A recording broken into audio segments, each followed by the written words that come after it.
This speech coming from Theresa May, it felt like everything was leaked ahead of it. There was not much substance, but what we do know is it's a slight whiff of desperation here.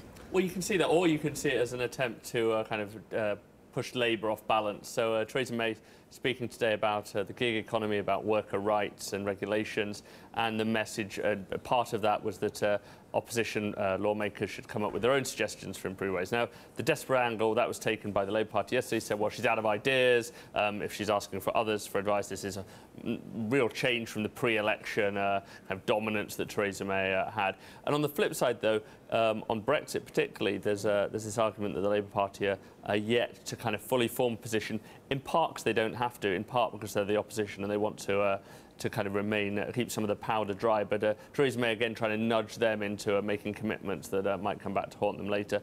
They seem a bit wise to that, though. Certainly when Jeremy Corbyn himself seems to perhaps not be too averse to Brexit himself and not the biggest fan of the EU, but that's the leader of the opposition party. And notably, we are getting perhaps more substance from the business community. We know that optimism is falling among the CBI, the Confederation of Businesses. We also know that Jamie Dimon, key employer, JP Morgan here in the United Kingdom, big financial services hub in London, is saying, look, the EU actually could force yet not just hundreds of jobs that we think will move the minute Brexit happens, but even more than that.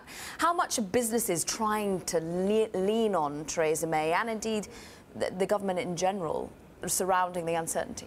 I think there's a real sense of momentum behind businesses. They really feel that the election was a game change. It's almost as though we're back a year and Brexit's just happened.